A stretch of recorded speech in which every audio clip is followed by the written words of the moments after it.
한국과 가까운 곳에 위치한 국가인 중국은 현재 기존 세계 질서를 넘어서기 위해 다른 국가와 갈등을 보이고 있습니다. 때문에 기존의 패권 국가들과 상당한 대립을 보여주고 있는 상황입니다.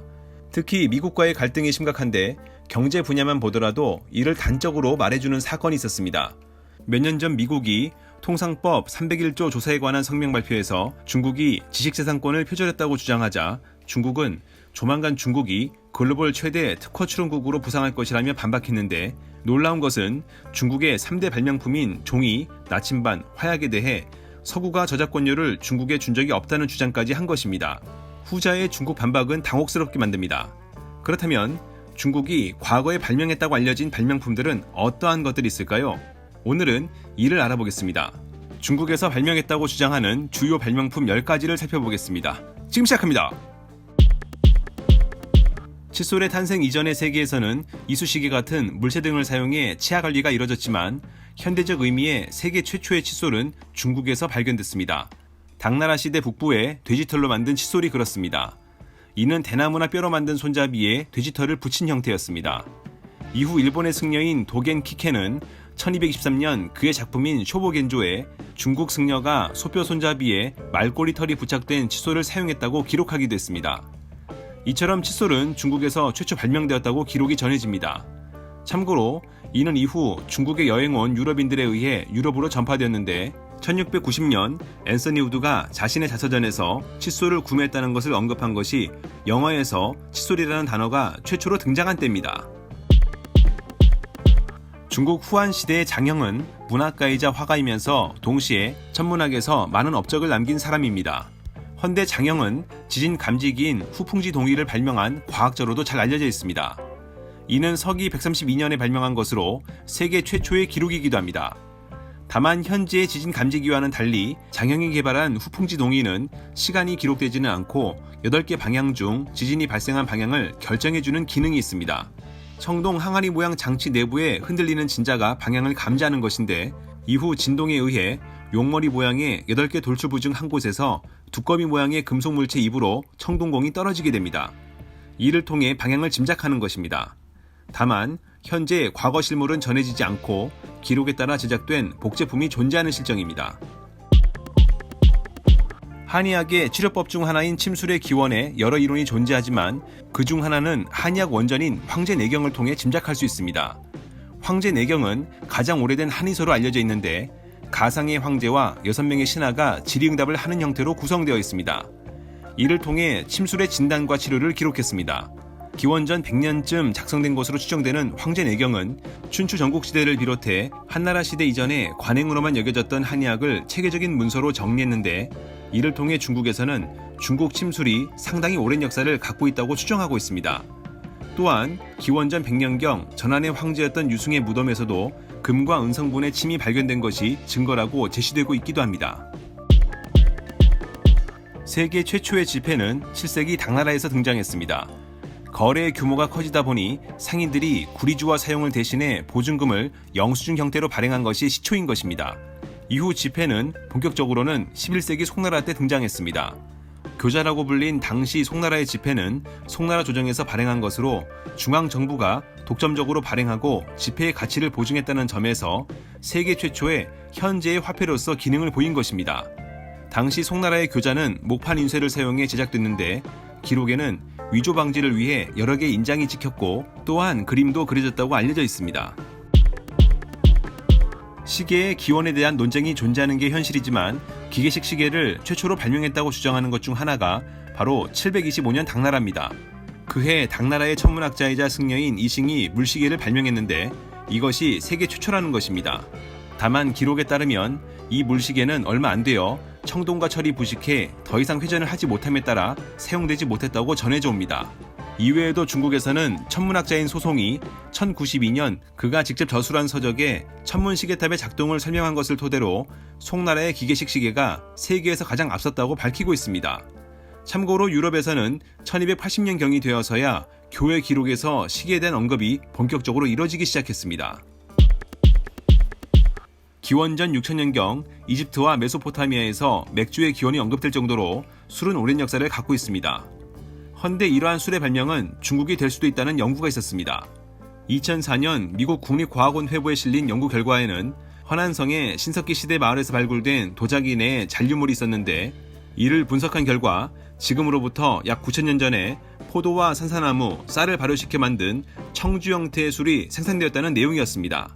또한 2012년 중국 저장성에서는 9,000년 전에 채문 토기가 대량 발굴됐는데, 이것의 잔류물을 분석한 결과 벼, 율무, 곰팡이, 효모 등이 확인되었고, 특히 발견된 곰팡이의 경우 현재 술을 생산할 때와 동일한 누룩곰팡이가 검출되어 이것도 당시 중국에서 술을 생산했음을 증명한다고 주장했습니다.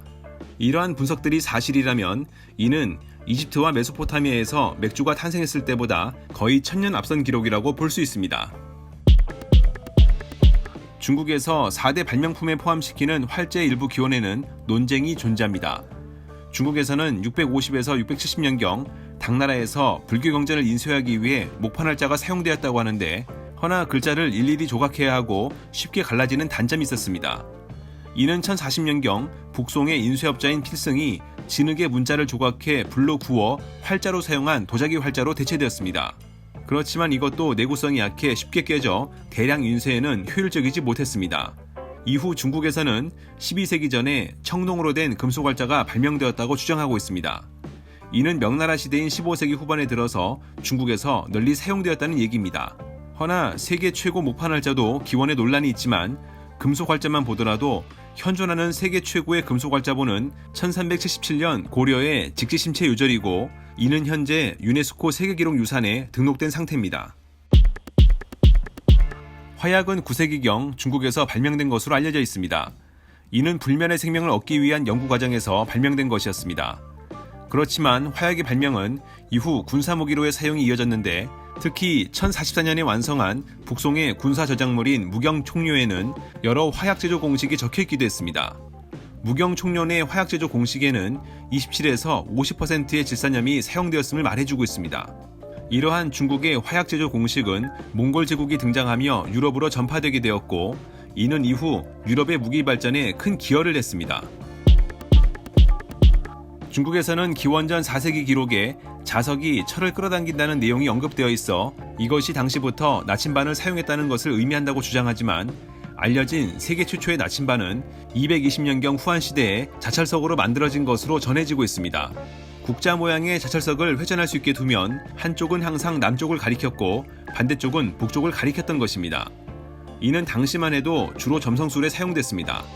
나침반이 항해에 쓰인 건 이보다 한참 뒤인 11세기 송나라 때였습니다. 이때 기존의 나침반이 개조되어 항해에 나선 선원들이 쓰게 됐는데, 이것이 아랍으로 전파되었고 이후 유럽에도 전파되어 전 세계의 나침반이 알려지게 됐습니다. 물론 역사에서 드러난 것처럼 나침반을 잘 활용한 것은 제일 늦게 전파된 유럽이었습니다. 후한시대 환관이었던 체류는 종이를 발명한 사람으로 유명합니다. 그는 황실에서 필요물품을 제작하거나 기술을 관리하는 부서의 책임자였습니다. 그러던 중 그는 대나무, 헝겊, 그물, 나무껍질, 대마 폐기물 등을 사용해 종이를 만들었습니다. 단순하게 보자면 재료를 삶아 펄프를 만들고 이를 물과 섞은 뒤 채로 걸러 건조하는 방식이었습니다. 이때가 서기 105년이었습니다. 그의 종이 발명은 이전에 대나무를 사용해 딱딱한 표면으로 필기가 어려웠고 부피 때문에 보관에 불편함을 가져왔던 것과 비단과 천을 사용해 많은 비용이 필요했다는 단점을 극복하게 해줬습니다. 이후 종이는 학문의 발전에 큰 영향을 끼쳐 인류의 삶에 변화를 가져온 발명품이기도 합니다.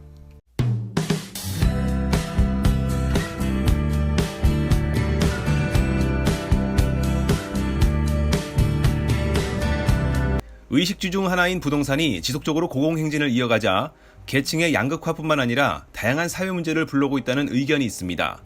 특히 외국인의 한국 내 부동산 투자도 무시하기 힘든 상황입니다.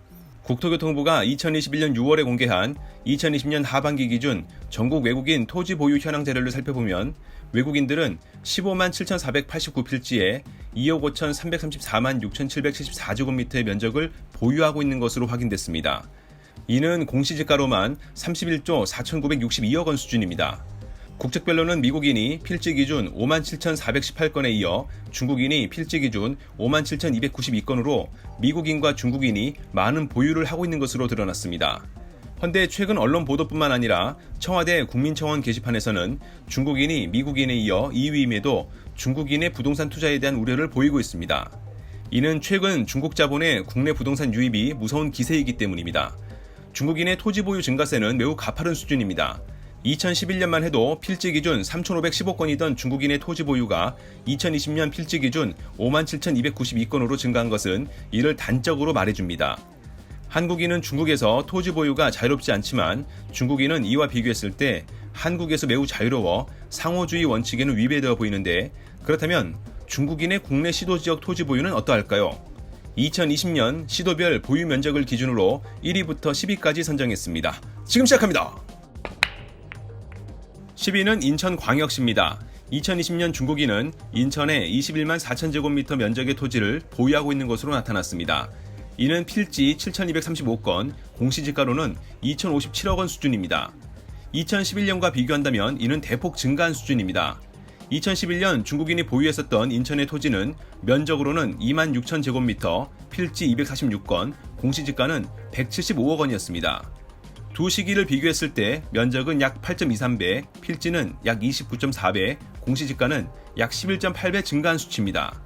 인천은 중국과 가까운 지역인데다 국제공항 항만도 위치해 있어 접근성이 좋은 지역인데, 이에 더해 GTX, 국제여객터미널 등의 다양한 개발 이슈가 있어서 중국인들의 관심이 높습니다. 또한 수도권임에도 상대적으로 가격이 저렴한 것은 향후에도 중국인들의 진출을 더욱 확대할 수 있는 요인이 될 것으로 전망됩니다. 공동 8위 첫 번째 지역은 경상남도입니다. 경남 내 중국인의 토지 보유도 만만치 않습니다. 2020년 중국인은 27만 3천 제곱미터 면적의 경남 토지를 보유 중에 있는데 필지는 862건, 공시지가는 286억 원입니다. 이는 2011년 대비 증가한 규모인데 당시 중국인의 보유 면적은 11만 5천 제곱미터, 필지는 172건, 공시지가는 127억 원이었던 것이 증명해줍니다. 비교를 통한 증가 수치는 보유 면적으로는 약 2.4배, 필지는 약 5배, 공시지가는 약 2.3배 증가한 규모입니다. 공동 8위 두 번째 지역은 서울특별시입니다. 2020년 중국인이 서울에 토지를 보유한 면적은 경남과 같은 27만 3천 제곱미터로 확인됐습니다. 그렇지만 지리적 특성상 서울에 보유하고 있는 토지의 가치는 비교가 어려운 수준이었습니다. 필지는 8,602건이지만 중국인의 서울 토지 보유는 공시지가로만 1조 1,447억 원인 것입니다. 공시지가로만 본다면 중국인이 보유한 토지로는 전국 시도 중 최고 가치였습니다. 한편 2011년과 이를 비교해도 증가세는 예사롭지 않습니다. 2011년의 필지 722건, 면적 9만 제곱미터, 공시지가 5,073억 원과 비교하면 필지는 약 12배, 면적은 약 3배, 공시지가는 약 2.3배 증가했습니다. 국내 부동산 상승의 대표 지역인 서울에 중국인은 많은 관심을 보이고 있습니다. 특히 중국인들은 한국의 고급 아파트에 대한 관심이 큰데 서울에 주택을 보유하고 있는 전체 외국인 대비 중국인의 비중만 보더라도 2020년 8월 기준 61.2%에 달해 외국인 3명 중 2명이 중국인이라고 봐도 무방할 정도입니다. 7위는 전라남도입니다. 2020년 전남에 중국인은 32만 5천 제곱미터의 토지를 보유 중입니다. 필지는 703건, 공시지가로는 173억 원 수준입니다. 공시지가로만 본다면 탑10에 랭크된 시도 중 가장 낮지만 증가 추세는 무시하기 힘듭니다. 2011년 중국인의 전남 토지 보유는 필지 107건, 면적 9만 6천 제곱미터, 공시지가는 불과 32억 원이었습니다. 그렇지만 이는 9년 뒤인 2020년 필지는 약 6.6배, 면적은 약 3.4배, 공시지가는 약 5.4배 증가한 것으로 바뀌게 됩니다. 이러한 상황에서 전남도 한때 차이나타운 논란에 휩싸이게 됐었는데 17조 원을 투입해 진도에 차이나타운을 건설한다는 소문이 대표적이었습니다. 6위는 충청남도입니다. 2020년 중국인이 충남에서 보유하고 있는 토지는 면적 53만 제곱미터, 필지로는 2,143건, 공시지가로는 388억 원 수준인 것으로 확인됐습니다. 2011년 면적 7만 8천 제곱미터, 필지 154건, 공시지가 163억 원과 비교했을 때 면적은 약 6.8배, 필지는 약 13.9배, 공시지가는 약 2.4배 증가했습니다. 다만 이는 세종특별자치시를 제외한 수치입니다. 그동안 중국인은 세종시에 대한 높은 관심을 보였습니다. 중국인이 세종시에 보유하고 있는 토지는 2020년 필지 256건, 면적 10만 6천 제곱미터, 공시지가 19억 원 수준인데 2011년과 비교했을 때 필지는 약 85.3배, 면적은 약 53배, 공시지가는 약 19배 증가했습니다. 5위는 경상북도입니다. 2020년 중국인의 경북 토지 보유는 필지 769건, 면적 54만 1000제곱미터, 공시지가 205억 원 규모인 것으로 나타났습니다. 2011년 필지 126건, 면적 27만 6천제곱미터, 공시지가 96억 원과 비교한다면 다른 시도와 마찬가지로 변동폭이 컸는데 필지 약 6.1배, 면적 약 2배, 공시지가는 약 2.1배 증가한 상황입니다. 4위는 충청북도입니다. 2020년 충북에서 중국인의 토지 보유는 필지 1328건, 면적 86만 3천제곱미터, 공시지가는 256억 원 규모였습니다. 이를 필지 129건, 면적 14만 7천제곱미터, 공시지가 45억 원의 2011년 당시 중국인의 충북 토지 보유 현황과 비교한다면 필지는 약 10.3배, 면적은 약 5.9배, 공시지가는 약 5.7배 증가한 상황입니다.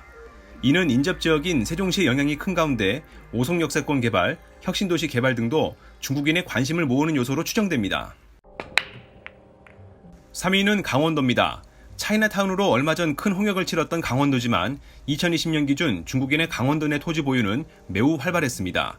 2020년 기준 필지 2255건, 면적 241만 9천제곱미터, 공시지가는 549억 원 규모로 중국인의 강원도 토지 보유가 이뤄졌습니다.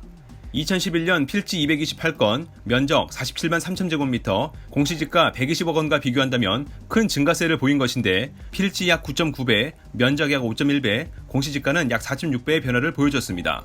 사실 강원도는 그동안 차이나타운과 관련해 말이 많았습니다. 반대 여론이 들끓었던 정동진 차이나타운 논란, 춘천 차이나타운 논란이 대표적이었습니다. 다만 중국인의 강원도 내 토지 보유는 국내 시도 3위가 말해주듯 활발했기에 향후 차이나타운의 또 다른 논란이 발생할 가능성을 마냥 배제하기는 힘들어 보입니다. 2위는 경기도입니다. 수도권이 포함된 경기도에서 중국인의 토지 보유는 무시하기 힘든 수준입니다. 2020년 기준 중국인은 경기도의 토지를 필지 19,014건, 면적 490만 3천제곱미터, 공시지가 8,727억 원 수준으로 보유하고 있는 상황입니다. 특히 2011년 대비 큰 폭의 상승을 보였는데 당시 중국인들은 필지 713건, 면적 83만 7천제곱미터, 공시지가 653억 원 수준의 경기도 토지를 보유했었습니다. 즉 필지는 약 26.7배, 면적은 약 5.9배, 공시지가는 약 13.4배 증가한 것이 이를 증명합니다. 실제 경기도는 서울과 더불어 최근 중국인의 토지 소유가 집중된 곳입니다.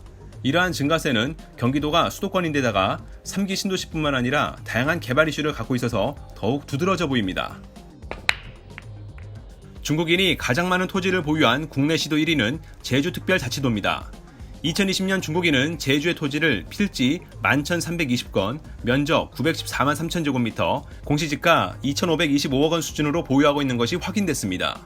2011년만 해도 필지 101건, 면적 124만 5천제곱미터, 공시지가 306억 원 규모였는데 2020년은 당시와 비교 불가 수준입니다. 필지는 약 112.1배, 면적은 약 7.3배, 공시지가는 약 8.3배 증가한 것입니다. 여러 가지 이유가 있겠지만 2002년 4월부터 제주도가 관광업 육성을 위해 도입한 무사증제도, 2010년 부동산 투자 이민제 등이 큰 영향을 미친 것으로 추정됩니다. 참고로 실제 제주도 투자 이민 이후 투자 기한을 채운 외국인 2,101명이 2019년까지 영주권을 획득했는데 이 중 대부분은 중국인이었습니다.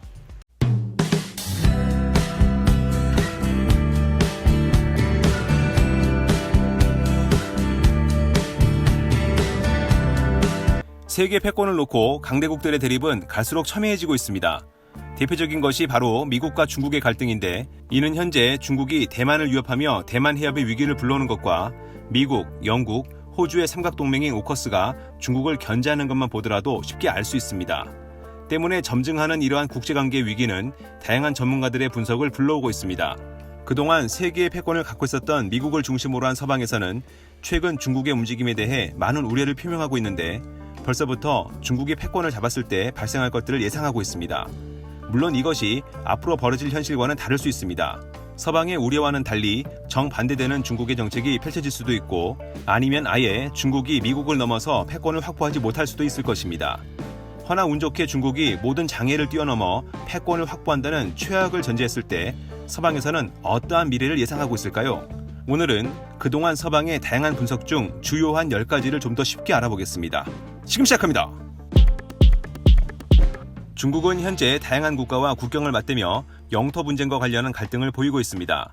특히 역사 종주권을 내세우며 영유권을 강조하고 있는 터라 전혀 물러설 기미를 보이고 있지 않습니다. 현재 중국과 관련한 영토 분쟁 대상만 보더라도 한두 곳이 아닙니다.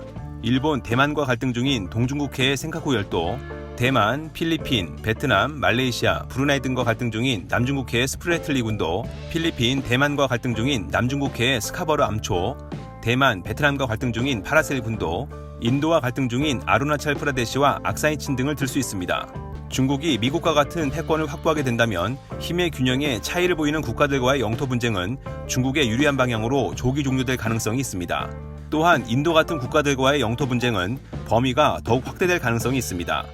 한편 영토 분쟁이 아니더라도 배타적 경제 수역과 같은 갈등도 확대될 수 있는데 이어도 해역을 두고 중국과 갈등을 겪고 있는 한국 입장에서는 경계해야 할 대목이기도 합니다. 미중 무역 전쟁 당시 미국은 중국에 기술 이전 강요, 지적재산권 침해, 산업보조금 지급 등의 문제를 제기했습니다. 이는 중국과 친중국 노선을 따르는 국가를 제외하고 중국과 거래하는 대부분의 국가들이 공감하고 있는 사실인데 중국이 패권을 잡았을 경우 이러한 것들은 회수되기보다 더욱 노골적으로 증가할 가능성이 있습니다. 지적재산권만 보더라도 그렇습니다. 그동안 다양한 분야에서 중국의 지적재산권 침해는 발생했는데 이와 관련한 해외의 비판에 중국은 종이, 나침반, 화약 등 중국의 3대 발명에 대해서는 서방이 저작권료를 준 적이 없다고 반박하며 적극 대응했습니다. 실제로 중국은 기술을 보유하고 있는 해외 인력들을 스카우트해 각국의 지적재산권을 무력화했습니다. 때문에 중국이 패권을 확보한다면 지적재산권은 더욱 침해받을 수 있고 지적재산권이 다시 강화될 수 있는 시기는 중국이 모든 기술을 흡수한 뒤 다른 국가들의 기술을 앞선 때일 것입니다. 현재도 한국을 비롯한 대부분의 미국 동맹국들은 대미 관계뿐만 아니라 대중 관계도 중시하고 있습니다. 물론 일본이나 호주 같은 일부 동맹국들은 이를 개의치 않는 듯 적극적인 대중 압박에 동참하고 있기도 합니다. 허나 중국이 패권을 잡았을 경우 상황은 달라질 것입니다. 당장 중국과의 관계도 중시했던 미국 동맹국들은 대미 관계보다 대중 관계에 더 치중해야 하는 선택의 상황에 놓일 수 있습니다. 또한 적극적으로 대중 압박에 동참한 국가들은 이런 압박을 지속하지 못하게 될 것이고 친중국 정책을 펴도록 더 강한 압박을 받을 것입니다. 특히 일본과 같은 국가는 중국과 역사 갈등도 존재하고 있기 때문에 지금과 같은 대중국 정책을 일본이 계속 유지한다면 정치적, 경제적, 군사적으로 존립의 위기를 맞이할 수 있을 것입니다. 디지털 기술의 발전은 다양한 긍정적 효과를 불러오기도 하지만 반대로 개인의 활동을 통제할 수도 있는 부정적 효과가 우려되기도 합니다. 실제로 중국은 개인의 사회활동과 관련해 사회 신용 시스템 구축 계획을 시범 운용한 바 있고 중국 중심의 블록체인 기술 표준과 국가 차원의 블록체인 출시도 추진 중인데 일각에서는 이러한 것들이 개인을 감시하기 위한 목적으로 활용될 수 있다고도 보고 있습니다. 또한 중국에서는 이미 다양한 언론 보도로 알려진 것처럼 얼굴 인식 기술을 활용해 범죄자의 동선을 파악하고 있기도 합니다. 이처럼 중국 정부는 디지털 기술을 활용한 통제에 많은 관심을 보이고 있고 이를 확대하고 있는데 세계 패권을 확보하게 된다면 이는 해외에서도 낯설지 않은 풍경이 될 수도 있을 것입니다. 중국은 대만을 독립국가로 인정하지 않고 하나의 중국으로 여기고 있습니다. 때문에 중국이 패권을 갖게 된다면 지금과 같은 양안 관계 속의 대만은 존재하지 않을 것입니다. 이미 시진핑 주석이 중국 영토의 분열에 대해 강력히 거부하며 경고했기 때문에 충분히 예상해 볼 수 있습니다. 다만 이와 관련한 방법론은 다양한 시나리오가 제시되고 있습니다. 대만에 친중국 정권이 들어서는 것을 유도해 대만이 자연스럽게 흡수통일되는 것, 홍콩 특별행정구처럼 대만의 일정 기간 법적 효력을 보장하고 외교와 국방은 중국 정부가 권한을 갖는 것, 또는 무력 충돌을 감행해 대만을 침공하여 물리적인 통일을 이루는 것 등이 대표적입니다. 중국이 패권을 쥐고 있을 때 대만에 대한 중국의 이러한 정책을 반대할 국가가 과연 존재할까요? 중국에서 생산되는 문화 콘텐츠가 중국 정부의 이념이나 정책 방향과 결이 다를 경우에는 강한 통제를 받습니다. 학교 수업도 마찬가지로 중국 정부의 통제를 받고 있습니다. 시진핑 집권 이후 민족주의의 강화로 중국 학교에서는 영어의 비중이 감소하고 있다는 얘기가 들릴 정도입니다. 또한 해외 각국에서 운영되고 있는 공자학원에 중국 정부는 자금을 지원하며 중국의 문화와 언어 등을 전파하고 있습니다. 이러한 문화 통제는 중국이 패권을 확보했을 때 중국을 벗어나 전 세계를 대상으로 이뤄질 수 있습니다. 즉 중국을 비판하는 콘텐츠가 지금은 중국 내에서 통제되어 비판을 받는다면 향후에는 중국을 비판하는 콘텐츠가 해외에서 제작되었다고 하더라도 이에 대한 중국의 통제와 압박을 받을 수 있다는 것입니다. 지금보다 더 확대된 창작의 자유를 기대하기는 힘들어 보입니다. 현재 세계 경제에서 아시아가 차지하는 비중이 점점 증대되고 있지만 중국이 패권을 확보하게 될 경우 이는 더욱 빠르게 자리매김할 것입니다. 또한 중국은 아프리카 내 많은 국가들과 협력 관계를 확대하고 있는데 중국의 지원하에 친중국 노선의 아프리카 국가들을 중심으로 세계 경제 내 아프리카의 비중 또한 커질 것으로 예상됩니다. 허나 유럽은 중국의 견제로 세계 경제에서 지금보다 덜한 비중을 갖게 될 것으로 보입니다. 유럽 외에도 인도나 베트남과 같은 국가들은 중국 정부 입장에서 또 다른 중국의 탄생을 허용하지 않을 것이 자명하기에 마찬가지로 많은 견제를 받을 것으로 보입니다. 민주주의를 기반으로 한 미국과 공산당 일당 독재 체제를 기반으로 한 중국은 매우 상반된 정치적 특성을 보이고 있습니다. 이러한 정치적 특성은 자연스레 세계 각국에 영향을 미칠 수밖에 없습니다. 현재 패권을 쥐고 있는 미국은 세계 각국에 미군을 파병하고 있고 다양한 분쟁에도 관여하고 있습니다. 물론 자국 이익을 감안해 움직이고 있다고 하더라도 기본적으로 민주주의를 중시하고 독재를 기반으로 한 억압 정권에 대해서는 단호한 행동을 취했습니다. 이러한 기본적 원리로 세계 치안은 유지되고 있는데 중국이 패권을 잡았을 때는 다를 것입니다. 일단 중국의 현 정치제도의 특성상 해외의 독재 정권에 대해서도 특별한 거부감이 없기 때문에 미국처럼 적극적인 관여를 하지 않을 가능성이 높습니다. 또한 그러한 억압 정권이 중국의 이익을 침해하지 않는다면 더더욱 그럴 것이기 때문에 많은 독재 정권들이 친중국 노선을 따를 것으로 예상되기도 합니다. 현재 미국의 달러화는 세계의 기축통화와 다름없는 위상을 갖고 있습니다.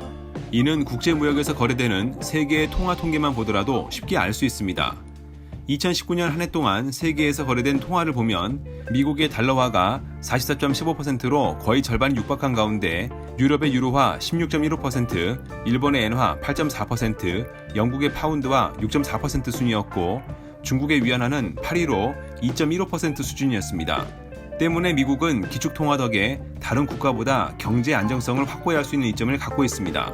허나 중국이 세계 패권을 잡았을 경우 중국은 위안화를 기축통화로 만들려고 할 것입니다. 이에 세계 경제 질서는 큰 변화를 겪을 수밖에 없을 것이고 직접적인 피해가 예상되는 미국은 수입 가격 증가와 수출 가격 하락이 예상되며 경제가 침체할 가능성이 있습니다. 역사에 민감하게 반응하는 중국의 특성상 패권을 확보했을 때 지금까지 대중에 인식된 세계사는 큰 변화가 예상됩니다. 중국은 서방 중심의 세계사에 그동안 불만을 표출했습니다. 2021년 7월 시진핑은 연설에서 중국은 세계에서 가장 위대한 국가로 5천년 이상 긴 문명 역사를 갖고 있고 인류 문명 발전에 공헌했다. 허나 서구 제국주의로부터 굴욕을 당하고 재난을 겪었다라고 밝히며 중국이 위대한 역사를 갖고 있음에도 서방 때문에 치욕적인 역사를 갖게 되었다라는 인식을 보여줬습니다. 대표적으로 한국전쟁이나 천안문 사태만 보더라도 중국 정부의 역사적 해석과 해외 역사적 해석은 정반대의 시각을 보여주고 있는데 이러한 것들이 중국 중심의 역사적 해석으로 바뀔 수 있다는 것입니다. 즉 중국이 패권을 확보한다면 세계에는 과거 중국의 자문화 중심주의를 말해주었던 중화 사상이 전면 재등장할 수도 있을 것입니다.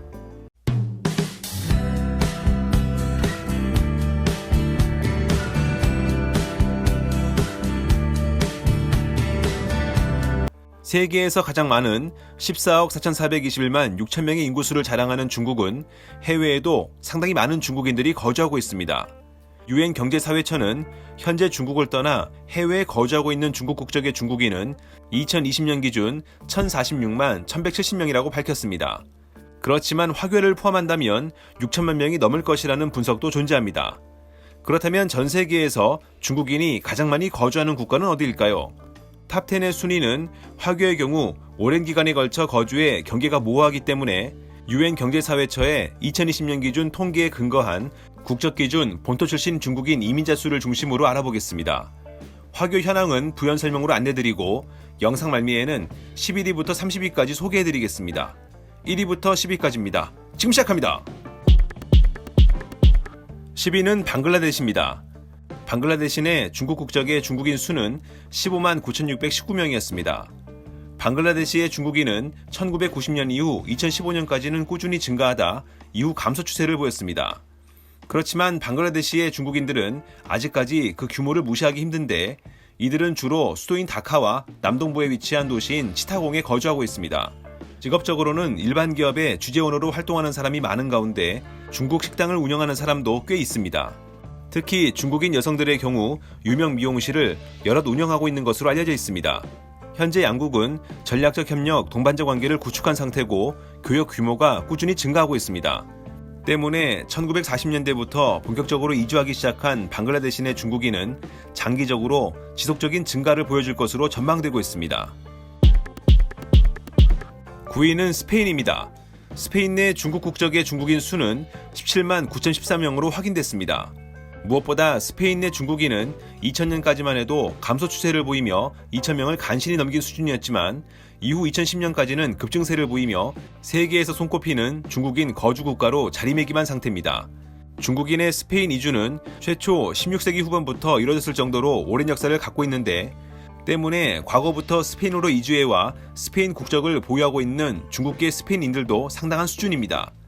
1985년 설립된 스페인 화교협회는 스페인에 13,000개의 중국인 소유 기업이 존재하고 있다고 밝혔는데 이는 1920년대에 본격적으로 대규모 중국인 이민이 이뤄진 이후 최초 외식업에서 섬유와 무역업으로 사업을 확대해 나간 결과입니다. 8위는 영국입니다.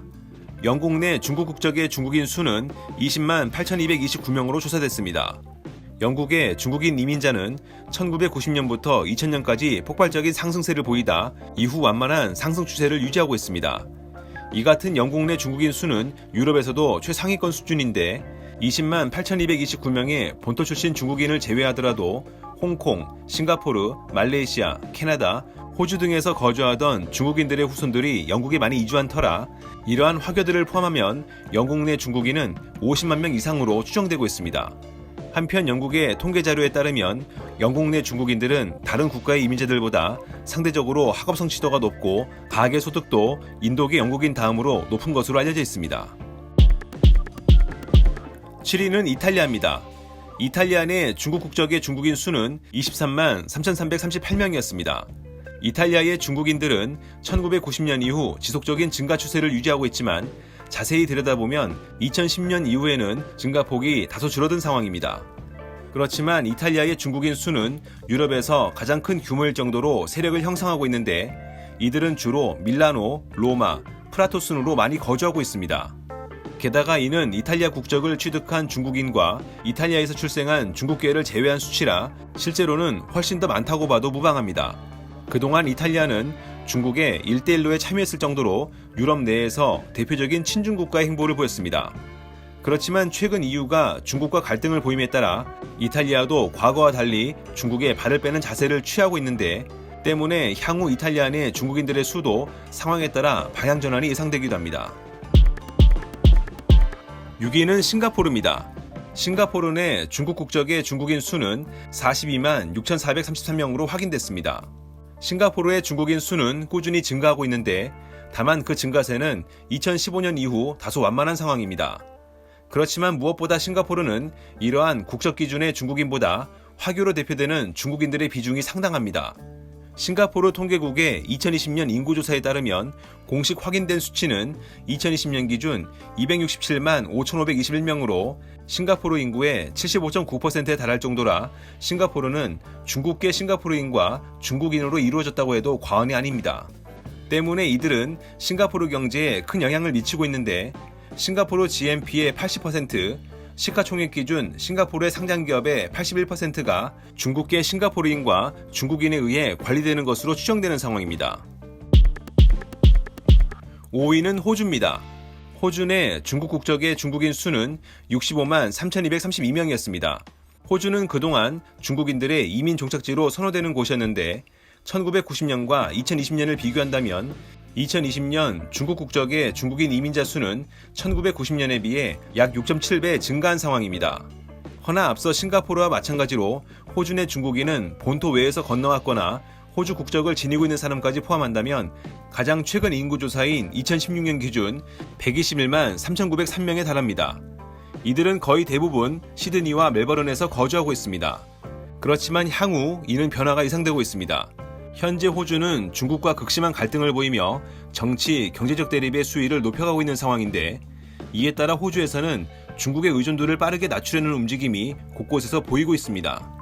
대표적으로 호주 내 중국인 유학생은 전체 외국인 유학생 41만 8천 명 중 37%에 달하는데, 이에 따라 호주는 의존도를 줄이기 위해 출신국을 포함하는 대학별 다양화 지수 공개 의무화를 추진한다고 밝히기도 했습니다. 4위는 캐나다입니다. 캐나다 내 중국 국적의 중국인 수는 69만 9,190명으로 조사됐습니다. 1990년부터 2020년까지 중국인 이민자 수를 보면 중국인들의 캐나다 선호도를 짐작할 수 있습니다. 게다가 이 같은 본토 출신의 중국 국적 이민자를 제외하더라도 캐나다에는 대만, 홍콩, 마카오 출신 이민자를 비롯해 전 세계 각지의 화교 이민자도 상당수 거주하고 있고, 캐나다 국적을 취득했거나 캐나다에서 태어난 중국인들도 비중이 대단합니다. 캐나다에서 실시한 인구조사 중 가장 최근인 2016년 자료만 봐도 캐나다 인구의 5.1%에 해당하는 176만 9,195명의 중국인이 확인되는데, 이들의 대부분은 토론토와 밴쿠버에서 거주하고 있습니다. 한편 본토에서 캐나다로 이주한 중국인들의 주된 이유는 자녀 교육, 첨단 의료, 중국의 대기질, 중국의 정치 불안 때문으로 알려져 있습니다. 3위는 일본입니다.